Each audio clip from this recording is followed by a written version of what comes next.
अस्सलामुअलैकुम, कैसे हैं आप सब? आई होप कि आप सब ठीक-ठाक होंगे, खैर-ओ-आफ़ियत से होंगे।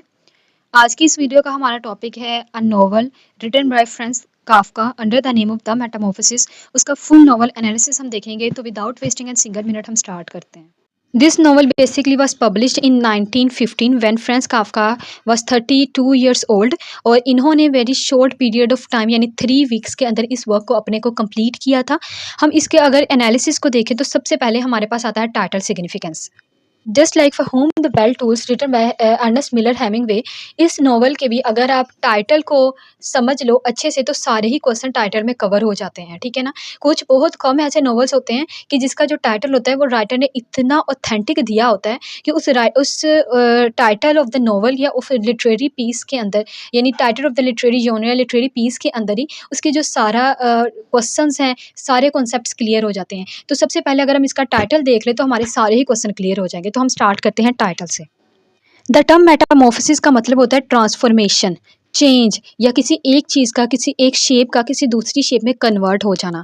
तो हम इसके अंदर देखते हैं द मेटामॉर्फोसिस। इसके अंदर जो मेन प्रोटैगनिस्ट है ग्रेगर सैम्सा, वो कन्वर्ट हो जाता है एक जाइंट इंसेक्ट के अंदर यानी एक वर्मन लाइक इंसेक्ट के अंदर वो कन्वर्ट हो जाता है, यानी उसकी फिजिकल ट्रांसफॉर्मेशन हो जाती है।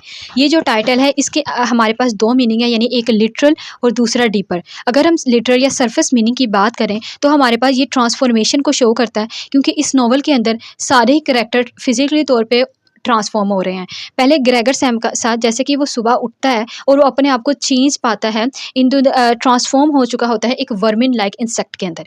दूसरे नंबर पे इसकी जो सिस्टर होती है ग्रेटा, ग्रेटा भी हम देखते हैं कि वो पहले एक गर्ल होती है लेकिन till the end of the novel वो एक वुमन के अंदर ट्रांसफॉर्म हो चुकी होती है, यानी वो अपनी रिस्पॉन्सिबिलिटीज़ को वो एक्वायर कर लेती है या रिस्पॉन्सिबल हो जाती है।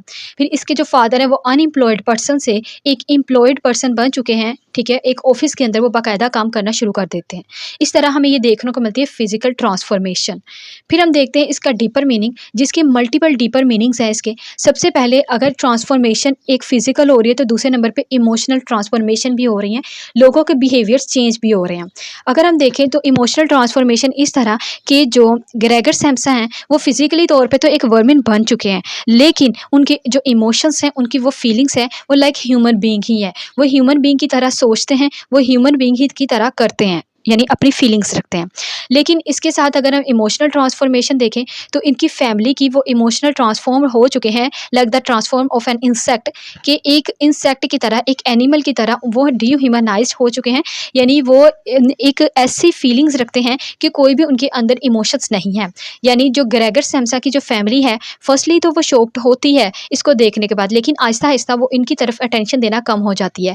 जैसे कि इसकी जो सिस्टर है पहले वो इसकी अच्छी सी टेक केयर करती है, लेकिन later on when she finds out that कि कोई भी हमारे पास एडवांटेजेस नहीं है इस वर्मिन का, तो वो कहती है father he must go, this is the only solution, a human being can not exist with such creature, ठीक है ना। तो ये कहती है और वो ये कहती है we should get rid of it. तो ये भी कहती है कि ये 3 से 4 कोटेशंस हैं वो कहती है। फिर वो ये कहती है the things can not go on like this. तो ये उस तरह उसकी emotional transformation of the sister भी हमें देखने को मिलती है।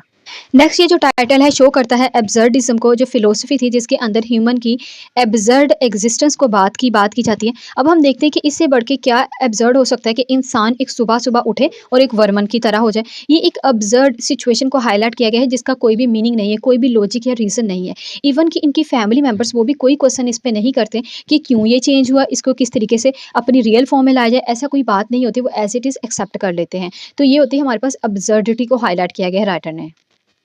नेक्स्ट इसके अंदर हमें इसी टाइटल में हमें एग्जिस्टेंशियलिज्म भी देखने को मिलती है। वो किस तरह की जो एग्जिस्टेंस के अंदर हमें बात की जाती है कि human being tries to find out the meaning and the purpose of his own life and he is ultimately responsible of his own doings, ठीक है ना। तो हम इसके अंदर देखते हैं कि जो फैमिली है उन्होंने अपने find out the purpose of their life उन्होंने करना शुरू कर दिया है कि वो उन्हें समझ आ गई है कि हमारा अब गुजारा नहीं है, यानी वो पॉवर्टी के अंदर रह रहे थे, उन्होंने डेट को भी पे करना होता है। अब वो अपने पर्पस ऑफ लाइफ को देख रहे हैं, यानी हर एक ने एम्प्लॉयमेंट स्टार्ट कर दिया है। फिर जो अगर हम एग्जिस्टेंस की बात करें तो यहाँ पे absurd existence of a human being बताई गई है in the form of a vermin.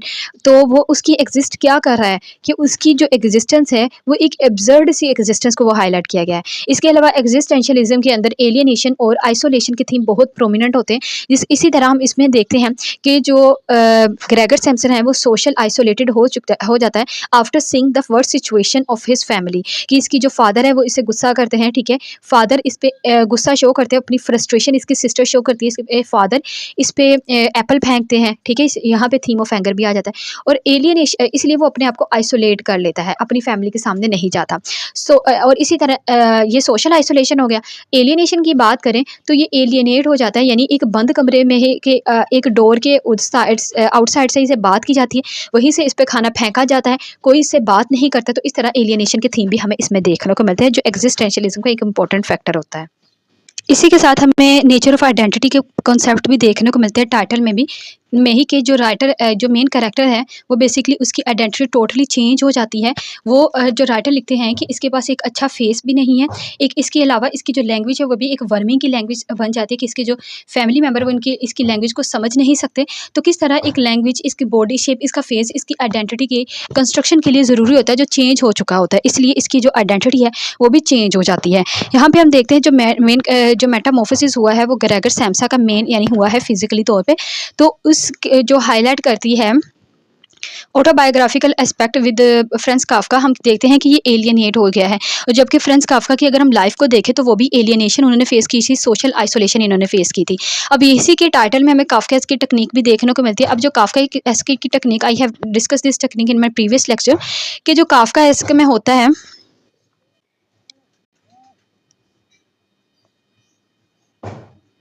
Surreal distortion को, एलियनेशन को, एग्जाइट शो करता है। तो यही थीम या यही कॉन्सेप्ट हमें इसमें भी देखने को मिलते हैं, ठीक है ना। और इसी तरह जो मेन राइटर हैं यानी जो मेन कैरेक्टर ग्रेगर सैम्सा कहते हैं, I can not make you understand, I can not make anyone understand what is happening inside me, I can not even explain it to me, कि उसे खुद भी नहीं पता, वो खुद इतनी सेंसलेस कॉम्प्लेक्सिटीज में, एंग्जाइटी में इंडल्ज है कि वो खुद को भी एक्सप्लेन नहीं कर सकता that what is happening with him, ठीक है। So that's all for today's video lecture. आज की वीडियो लेक्चर में बस हमने टाइटल को ही कवर करना था, उसके एनालिसिस अगर आप टाइटल को देख लो विद कोटेशन मैंने आपके साथ डिस्कस किया है, तो टाइटल के अंदर इसके जितने भी क्वेश्चन है ना वो कवर हो जाते हैं। टाइटल बहुत इंपॉर्टेंट है, you must note down this title या कॉन्सेप्ट ऑफ दिस टाइटल। तो that's all for today's video lecture. इंशाल्लाह in the next video I will try my level best to cover all the questions with quotations. Stay tune with us till the next video. बहुत सारा ख्याल रखिएगा। If you really like the video, hit the bell icon and do subscribe my channel. Also remember me and the people of Palestine in your duas, in your praise. Allah Hafiz.